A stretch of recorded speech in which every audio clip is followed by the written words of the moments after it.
I think that's an interesting question because it has been a very interesting 2 years here, given a global pandemic that I don't think anyone anticipated. I think one thing that definitely surprised me is some of the deep-seatedness of inequalities here in Sweden. I think Sweden definitely prides itself on its image, Sverigebilden, and I think coming here was really interesting to see what society is really like. And of course, unfortunately, the global pandemic has highlighted some of those inequalities. For example, groups such as the elderly, groups such as people not born in Sweden, groups such as people at risk as well. I think it's been really tough for a lot of people these last couple of years, being at risk or having to sort of fear for their safety. And so for a lot of people, I think it's been really difficult having to stay at home and try and make the most of that situation. So I know that Rotary does a lot of incredible work abroad, and it's often thought of the kinds of work that you do in other continents like Africa and Asia. But I think something that definitely surprised me was the extent of the inequalities here. And I think it would be really positive for people to continue to sort of critically evaluate how we treat each other at home. And I know that there's been some really great work in this space as well, in racial justice, for example, and that's really, really positive to see in Sweden. So I think that's definitely something that surprised me, but there's also a lot of room for growth and positive progress in that space.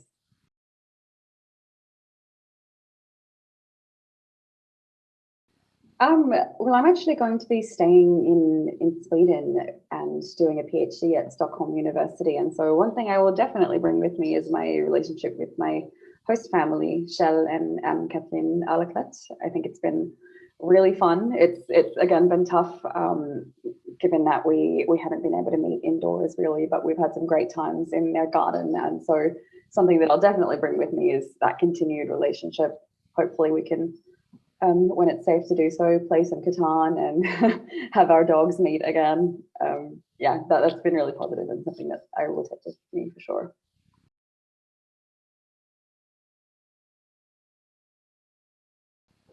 We definitely had a fun time at Midsummer. My Shell is an excellent beer brewer, so it's been really memorable tasting some of the beer that he has brewed. Oh, what else? So much. They recently adopted a dog named Celsius. He's a little tax, and I also adopted a dog last year. Her name is Layla, and she acts like a cat, but she's amazing. And so some of my best memories have also been just watching the dogs play and getting to know each other's pets and spending that time together. So lots of really good memories. Their garden is a lovely place, so that's been really nice.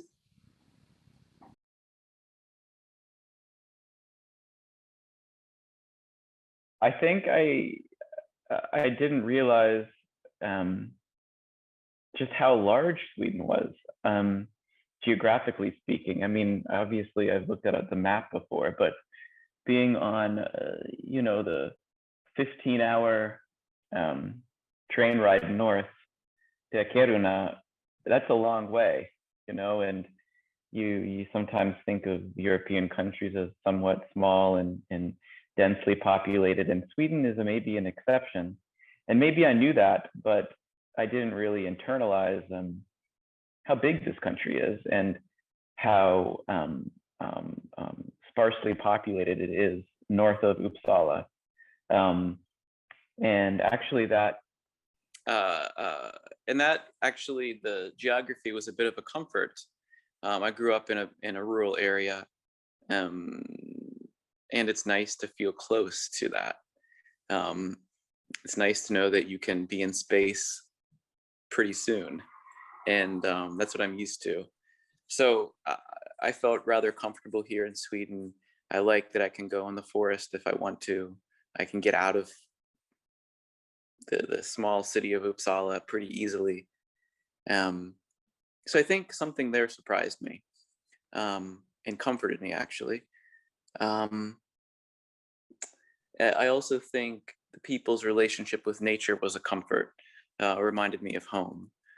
People love to be outside and I guess maybe it's some connection with the sun and the seasons, but people seem to be well connected to the time of the year, the hour of the day, where the sun is. People know what the weather's going to be, and I don't know, that it's nice. It's a nice reminder that you're connected to the ground, and I think kind of the need to know that information was cool. Yeah, so I think geography and nature was a bit surprising, and people's relationship to that.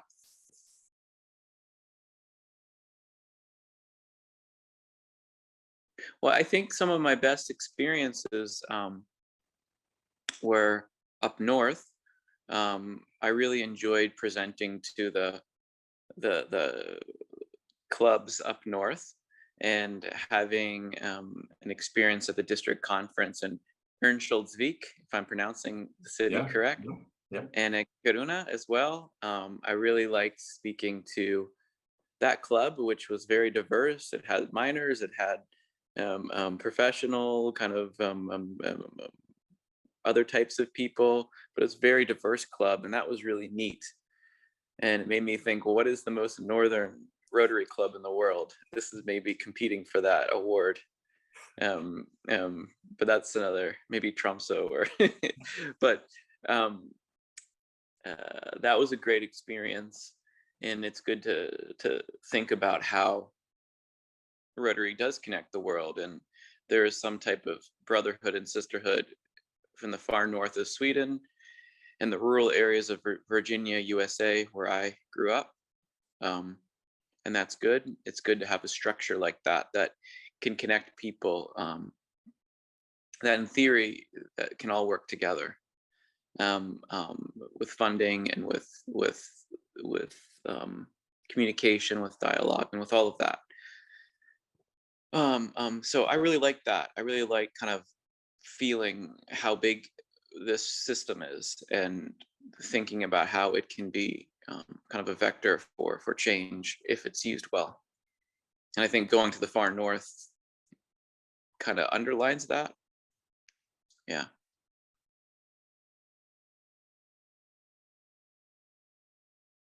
Well, there's many. Lavi and Lars have been too kind.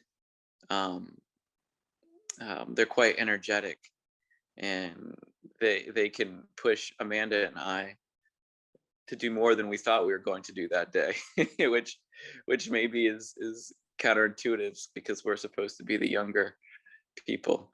I really enjoyed visiting their summer home, and Stragnas. Am I pronouncing this correct? Waking up early and taking a bath in the water, and a very cold bath even in the early summer, and experiencing that culture of how things are different in the summer here. How people go to their summer homes, if they have them, and touch the ground and have a different experience. So I really enjoyed that. It was one of my best memories here. But in general, just their kindness of, random dinners and lunches throughout the year during stressful times. It's just so nice to know that you have somebody that's looking out for you. I mean, it's little things. Just to know you have somebody that you can ask basic questions to, that are a bit detailed. It's nice to have somebody that has that wealth of information about the city you're in. And that's what I'll remember, just little memories, where they've fixed problems that I thought were big, and they're really just small. So yeah, that's the answer.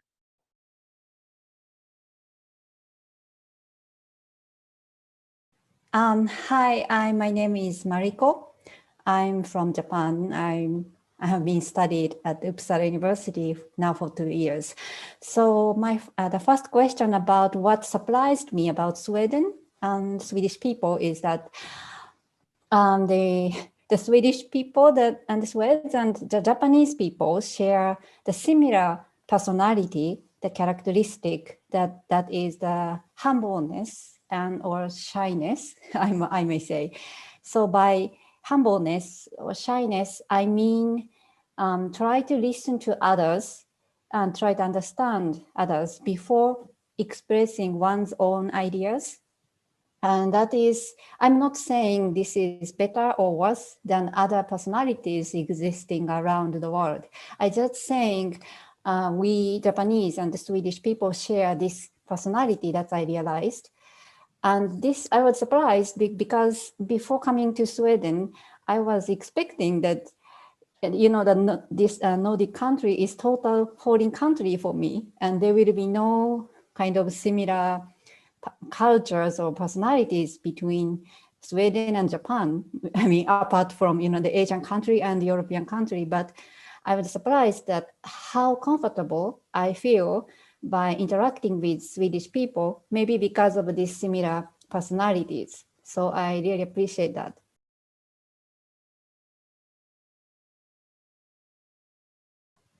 Because I will try to continue my work on world peace and world welfare, and which will be not easy in this complex world. But being a part of Rotary world in my life, I think will continue to be my motivation and power to keep working on these difficult missions. Because I'm very amazed that people with very different backgrounds around the world working toward the same goal, which is the world peace and world welfare. So this is, I think, the power of Rotary society. You know, the people with different background bring together different talents and power to work on the same goals. So I'm very honored to be part of this society, and I think this will be my great encouragement for me in my future career endeavor. Thank you.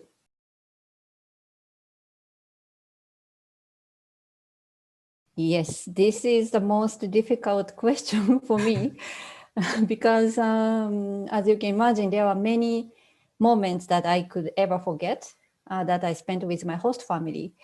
But if I have to pick up one episode, that will be the Christmas time.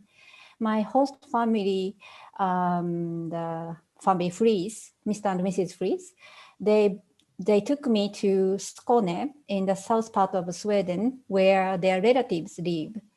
So that is that experience gave me not only the full experience of Swedish Christmas, and I learned how Swedish people spent the Christmas time together with their families and friends, but it also gave me the opportunity to interact, to meet Swedish people who are outside Rotary society. And so I could learn a variety of way of thinking, way of life, or different personalities, even among Swedish people. You know, sometimes, you know, the people engaged in the Rotary, they share the same value or goals. So they may be a group of unique people, a unique group of people that are different from other Swedish people. So it is a very precious experience for me to meet people outside the Rotary Society in a positive way. So I really appreciate that moment, and also other occasions that the Fries family gave me. So thank you very much.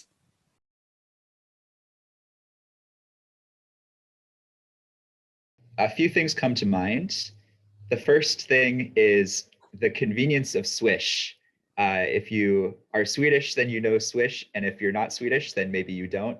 But it's a money transfer app that's linked to your every Swede has it, and it's used very commonly by you can use it in stores, you can use it in shops on the street.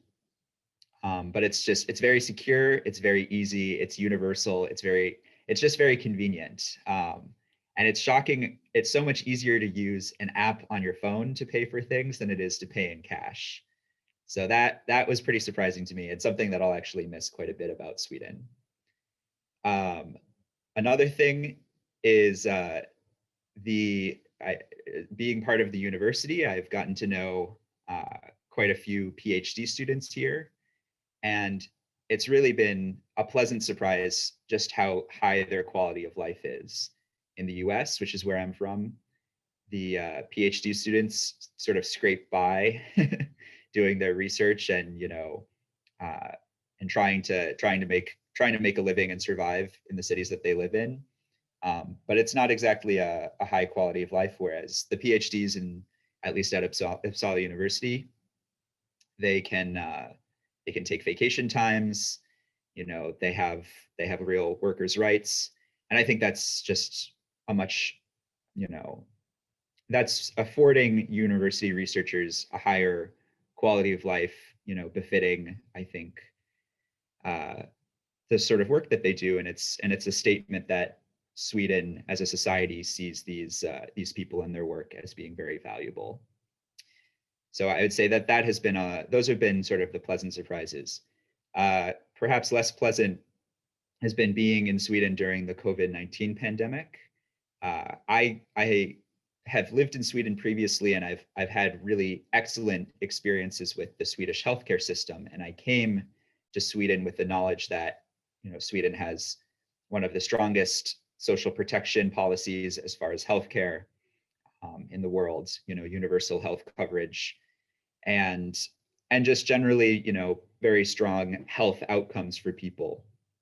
So it was pretty surprising for me seeing the, I guess, central health authorities, public health response to COVID-19 as being very hands-off and sort of like, we're just going to let this thing run its course, because that really has sort of left a lot of vulnerable people, to fend for themselves. Some of my fellow Peace Fellows who have, underlying health conditions have felt really abandoned by the public health response, and really sort of like they, it's their responsibility to keep themselves safe, which means, limiting their public exposure as much as possible, not using public transportation, not going to the grocery store. And I guess, yeah, as an American, I'm used to, public leaders taking the attitude of, well, you're an adult, so you can deal with it yourself. That's a very American attitude, especially when it comes to healthcare. And I didn't expect that from Sweden. So that has been a sort of unpleasant surprise, I would say.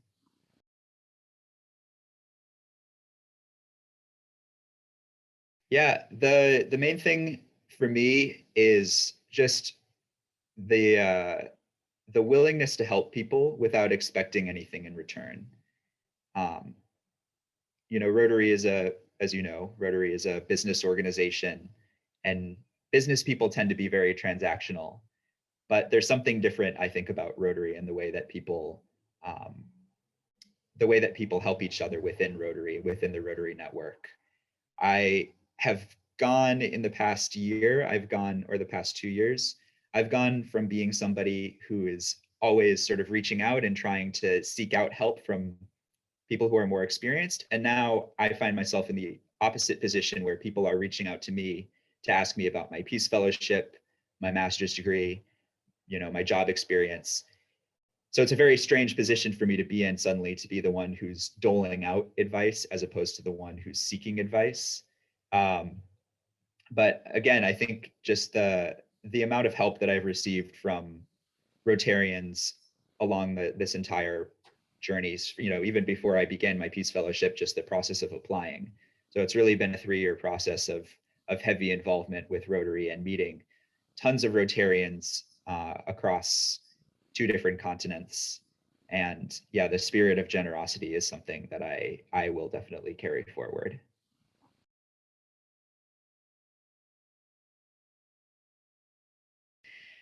It's easy for me to answer this one because unfortunately, owing to the pandemic, I haven't had the opportunity to spend that much time with my host family over the past year and a half. But before the pandemic, in the fall of the first semester that I was here in Uppsala, my parents came to visit, and we were able to coordinate a dinner with my host family, and they hosted us in their apartment. So it was my host family, which is a couple, and my parents and me, and they made us a delicious dinner. We got to meet their dog, and it was just a very lovely experience, and the sort of thing that without the host families, it would have been, obviously I would have had a great time with my family in Sweden regardless, but you don't get the same experience of eating, with a Swedish family and feeling like you're really part of the community as opposed to more of a visitor or a tourist.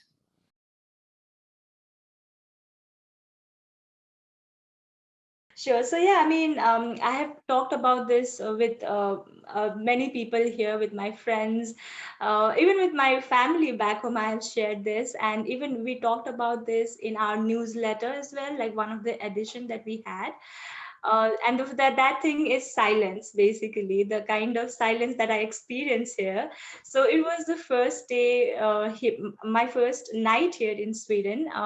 So my host mom Catherine picked me up, and that day when I reached inside my room, the room that she had set up for me, it was so quiet. It was so quiet, like I could hear my ear ringing.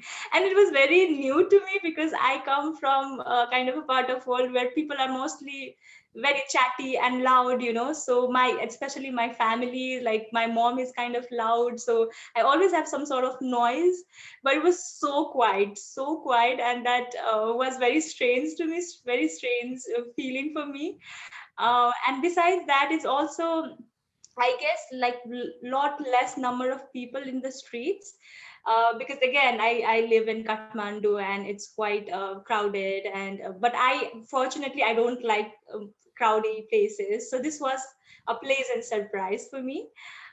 So yeah, the kind of few people and a sparse settlement, and like a lot of nature, that's another thing, the trees and forest and greenery, parks. So this was like very nice environment for me. I really enjoy this kind of environment and neighborhood. So yeah, I love that. That was a pleasant side of surprise for me. So yeah, these were the things. And another thing about Swedes, so I have realized, and I guess many people have talked about this. So Swedes are basically, I guess, more the eye contact. When it comes to eye contact, they are like a little bit, even during our lectures, I kind of felt that the eye contact is not that much. So which I can relate as a socially awkward person myself.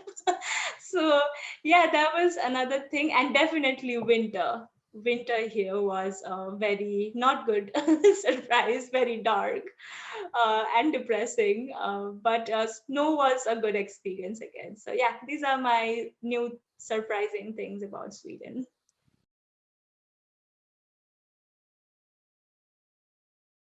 So I guess the networks that I have made here, that would be the most important thing that I will be bringing back home with me, especially my cohort, like the friends that I made here, like my cohort members, and also my host families. And I met a lot of people who, I mean, kind of inspiring people in their own different ways. um so yeah, I mean, those are the things, that is the thing, I guess, the most important thing that I'll be taking back home. And besides that, because we came here in this very, we became a part of history, kind of, because of this pandemic. I guess, no. So that experience also made me see, and I guess this many other my friends also realized, the kind of inequality that exists in the world came forward because of this pandemic, like how some people have those resources and privileges, even which they can use even during the pandemic, but for some people, they had to risk their lives, they had to go to work, yeah, even during the pandemic. And yeah, this was all around the world, and I also saw that in Sweden. So yeah, that's another experience, and the realization how unequal and this world is another thing that I will be taking back home through this experience. So yeah, these are the two things I would say.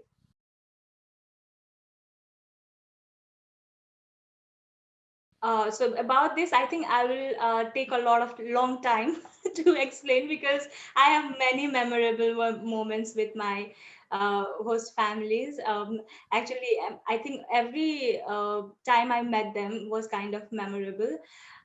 But there's like two specific moments with my host moms that I would like to share. So this was during the Christmas in 2019, before pandemic, and we had this lunch together, and we also watched this Disney run on of this, the tradition at 3 o'clock on 24th. So we did that, and then we later that day we went to the cathedral, and this was my first experience attending a mass, that too in a Christmas day. And yeah, I mean, I was part of it, and my like Karin's son, one day, David, Karin, my host mom. So he has taken this one video, and we were sitting there, and we were singing the song, and Karin looks at me. It's such a motherly way, like it is captured in the video. It's so warm, and like I can see how she cares about me. And I shared this video to my mom back home as well, and she also said, like, I can see her from the way she looks at you. She really care for you, and that will always be very sweet, memorable, moment for me. And another one is with Catherine. So this was when we met at Guntherska for a fika, and I thought like we'll be there for like an hour at most, but then that day, I don't know what happened, we really connected, and we shared so many things about our own life, our experience. And like I I mean, I got really inspired by Catherine. I mean, I always respected her, but hearing her whole experience, I was like, okay, I'm so fortunate that, I got to meet this kind of women in my life. And in my life, actually, there are more women that has inspired me than men. So even even my own mom, and and I felt really nice that I got to again be around this kind of inspiring women, and that I can look up to. And yeah, I mean, I would always remember that day. It was very memorable for me. And I have one more to add. So this was with my host mom, but now the one I'm sharing is with my host mom, like Catherine's kid, like two of the kids whom I met on 24th of August. It was my birthday, and Catherine had this her birthday celebration scheduled for the same day, but it was not her birthday. It was just a kind of a postponed, celebration. And this was the first time I was meeting and seeing this many Swedes and like this many new people. Um, and like at that time I was more confident and more social of a person. A pandemic has like taken a lot of that from me, but but I was pretty much comfortable. But still I was a new person. I was trying to have this conversation and not look very weird or awkward. But these the two people like Luva and Eva, they made me feel so comfortable. I actually felt like I was not an outsider because of them, and that might be because we are kind of the same age. So yeah, I felt that connection with them, and I felt really comfortable, and I will always remember. And I have talked about this with again Catherine and with my friends, with my family. I really wish I could meet them again, but unfortunately because of pandemic and many other reasons we couldn't. But hopefully someday, somewhere here in Sweden or in Nepal or in some other country, we'll be able to see each other again and make more memories. Yeah, so these are the things that really will stay with me. But can I add more? Did I take a lot of time? Of course. Okay, yeah, so there's like few so yeah, I would also want to say, like, even during the pandemic, my host moms were always there, try to celebrate these festivals, like major festivals, with me in some way.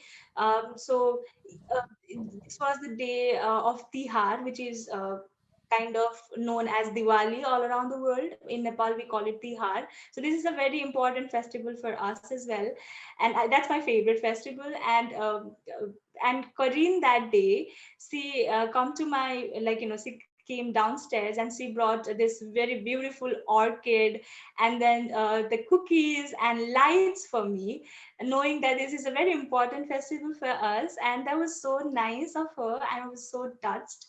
So that's another thing. And another one is this Easter celebration that we had with both of my host moms, and we had a fika outside nearby my place, and we again had a like very fun conversation. So that was again another special. These two events were very special, and I will really like to thank you, every one of them, my host mom, my host families, for making me part of your, kind of part of your family. I wish we could see each other more often, but still, I'm so glad. And I'm also very thankful to Rotary for providing us this space, this supporting system, that we can call family here. So yeah, thank you, everyone.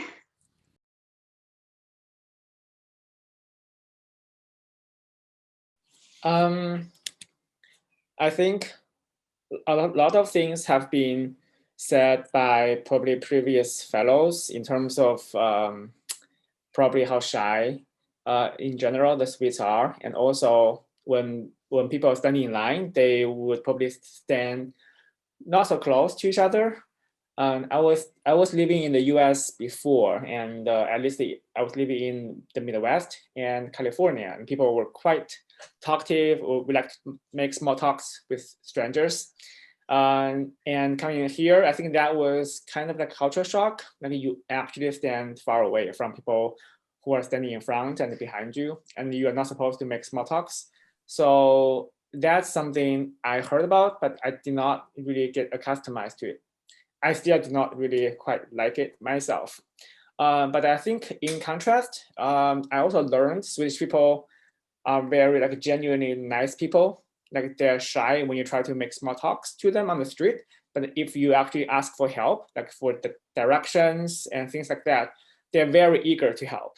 So I think that's a really interesting, but also a positive contrast to me. Another thing I want to mention is because my fellowship experience here is in the time of COVID, and how I think the difference of Swedish government to respond to COVID also opened my eyes in some ways, and in particular, comparing the responses here to other Nordic countries, because for people like me who are coming from outside, we like to think about the Nordic countries as a whole. Like it's very similar culturally, social, economically, but I think the governmental level responses to COVID actually changed this conception. I think there is a fundamental difference, I would say, coming from the historical background between Sweden and other like Denmark, Norway, and Finland. So I think that's also something kind of surprised me. And I think that is also based on my unique experience, like time frame here. So I think that probably are the two biggest things I want to mention in terms of how, my general impressions about Sweden and the Swedish people.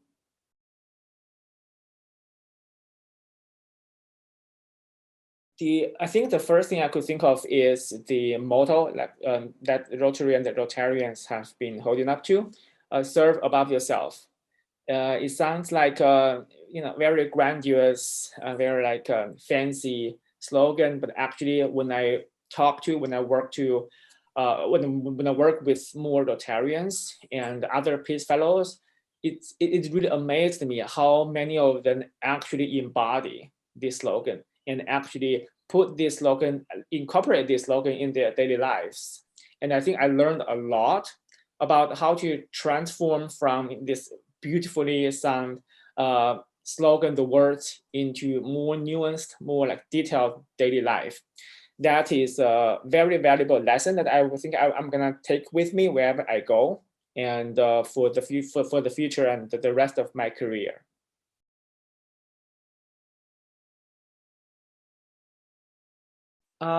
So my host family is Jan Smith, the owner of the English bookshop, and I always say and always feel I'm so fortunate and so blessed to have him and the Smith family as my host family. So we have had so many very nice memories, even despite the difficulties of COVID. I still have had many walks and talks with Jan and Jan's family regularly. But I think the most standing out memory I have with them is before COVID. So I'm fairly good chef myself. I like to cook, and I also like to discuss the different cuisines from around the world. And I think that was the October of 2 years ago. So 2 months after I arrived here, I told Yang I want to, share with them some of the cookings I brought from my hometown in China. So that was chicken wings with mushrooms and the different sauces. It sounds simple, but it's my specialty. I have my secret sauce. So I made that, and that was to put it in a simple way. Like everybody was so quiet over the meal because we were very busy to snatch the food. So that was how popular and welcoming it is. And we over the food we also shared the common likings of mushrooms, because it is also a very common and popular food here in Sweden. And in my cookings, I use a lot of mushroom as well, even though in different ways. So I think it's a very interesting connection based on food, but also differences of how we would use the same ingredients but in different ways. So there's a connection based on the differences. And that's a very interesting and but also very, very intimate moment I shared with Yang's family. We also had very interesting conversations about Sweden, about different concepts about different parts of the world after the meal. So I would say that is probably one of the most memorable moments that I shared with Yang's family.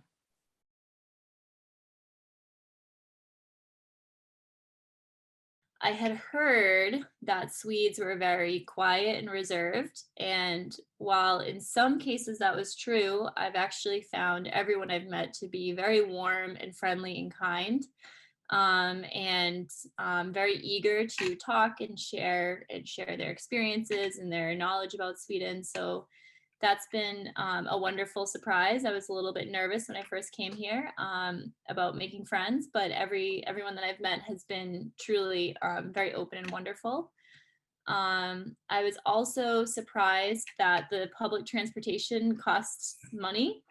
There's this rumor around the world that it's free, but then I learned that it costs money. And then, one kind of negative surprise was Sweden's handling of the COVID pandemic. Of course, we're still working out, the best way to do that. And, I'm sure as things come to a close, we'll learn, which aspects of some countries did it well and which did it poorly. But, it's been difficult, I think, especially me, in the at-risk population, just planning my day and living with quite a bit of fear. I did end up going home for about 2 or 3 months just because I didn't feel safe here because no one was wearing masks and there were not that many regulations. And when I went home, even though the US had, numbers wise a lot more, the rate of infection was so much lower than Sweden's if you look at percentage wise. And I just felt so much safer when I was home to be, around people that were wearing masks and following these regulations that were in place. So that was a surprise to me because I did not expect Sweden to kind of, act in that way. And it was also a surprise too to see how vulnerable groups in Sweden were left to suffer. One of my really close friends works in the restaurant industry, and he was living in fear every day of going to work because he also takes care of his mom, and he wasn't allowed to wear a mask. And it was just, that was quite a surprise. And I think a lot of people that I talked with at home pictured Sweden to be this very progressive kind of data-driven society. And when I told them how the pandemic was being handled, they were all in total shock. So that was really interesting. And just kind of interesting as a social scientist to observe, for sure, as like an outsider in the society. But other than that, all the surprises have been wonderful, and it's been a great place to be.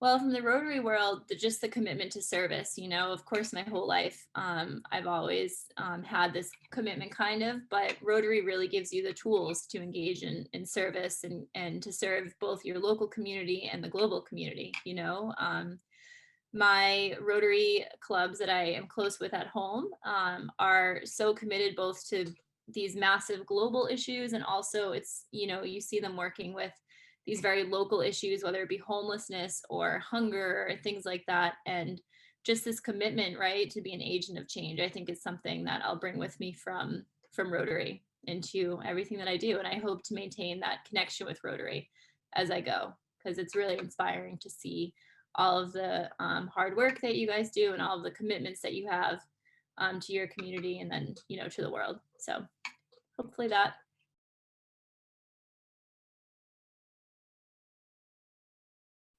Ooh, that's a great question.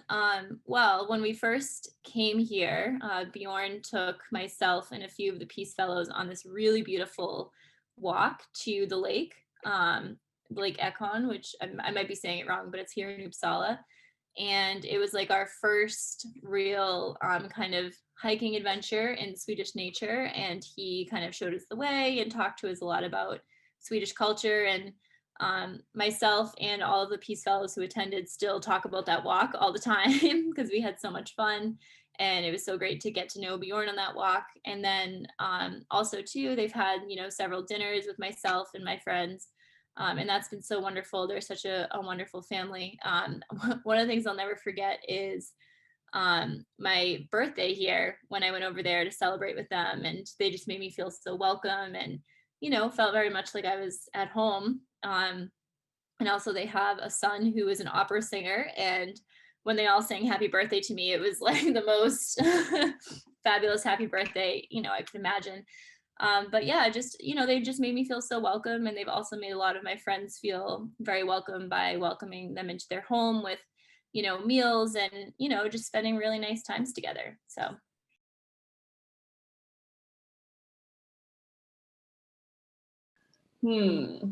I was trying to think about this.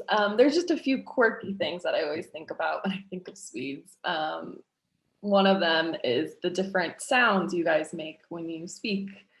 For example, there is the like the gasp, and a lot of times Swedes won't recognize that they do it, but it's like if you're saying something and they're like agreeing with you or acknowledging what you're saying, there's like this little.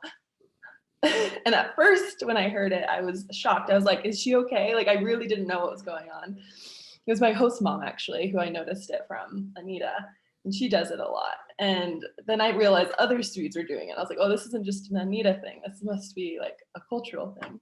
Another thing is you guys do not everyone, I think this is more of a Northern Swede thing. Is it the sound?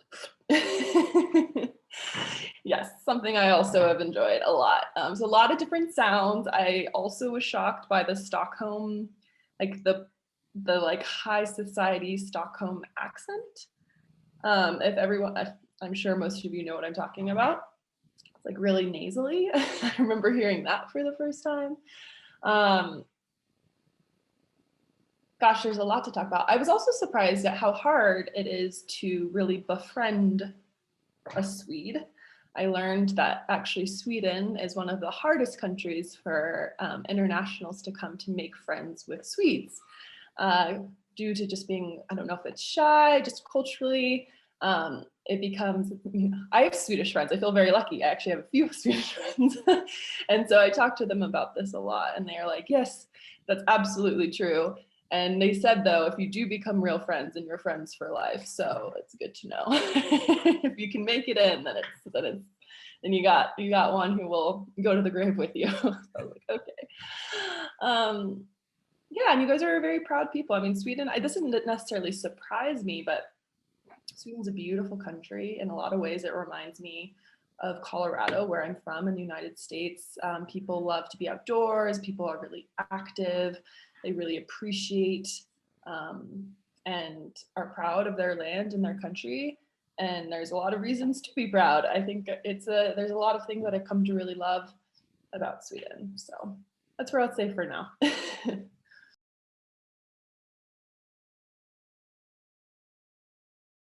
Well, I mean, gosh, if it wasn't for Rotary, I wouldn't be a Rotary Peace Fellow, and I wouldn't have been to Sweden. So I feel like there's a lot, even though it may not always specifically tie back to Rotary, the fact that Rotary is investing in these types of internships, or at least Rotary International, or fellowships, excuse me, not internships.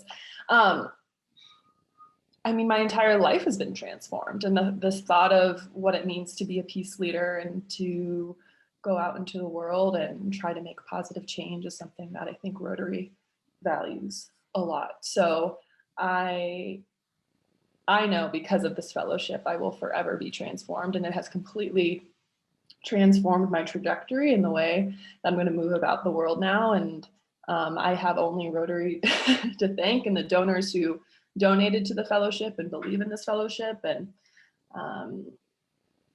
just thinking about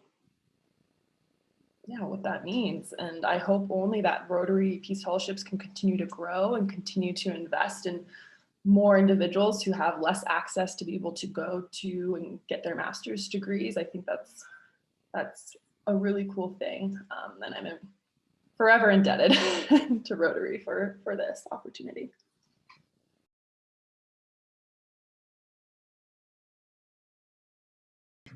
Yes, Mats and Anita. Mats, I will always have such a soft spot in my heart for both of them, especially Mats. Mats really showed up for me in so many ways. I mean, he picked me up from the airport when I first came here. I stayed at their home for 2 nights. I always joke that they remind me a lot of my family here because, you know, Mats is retired Air Force. My parents are retired Air Force. Anita worked as a loan officer at a bank. My mom works as a loan officer at a bank. They're very outdoorsy. Mats loves to play golf. So even just those things, I always said, I was like, you guys are like the Swedish version of my American family. And so it felt very natural to kind of go into their home. I will always remember the first night I stayed there, and I don't think I've told Mats this, but I was so jet lagged. And I remember him waking me up at like 8:30 in the morning. And I was just like, what is happening? He's like, knock, knock, knock, with his, accent, Jordan. I was like, oh my God. Okay, we are doing this. We are starting the day. Very military, I felt like. He's like, we said 8:30, we're getting up at 8:30, let's go. So yes, those first few days were always super memorable. And then one of my absolute favorite memories with Mats is at the Rotary, there was a Rotary Oktoberfest that we were all invited to. And I guess this also ties into things that surprised me about Swedes, was I didn't realize how much Swedes love to sing. There's like a song for every event. For being as shy as you guys can be, there are moments where it doesn't come out. Like, I was like, oh my God, we're singing. And we were forced, they made the Americans sing a song, which was terrifying. We sang Take Me Out to the Ball Game because that was the only song we could think of that was like American, that represented American culture, that wasn't too like patriotic. And then Mats and I he kept giving me shots of, I don't know if it was Jaeger, I can't remember. There was some special alcohol. I think I took like 2 or 3 shots with Mats. It was him. So it was great to see him in that, just like very loose and just like everyone having a great time. That was like one of our last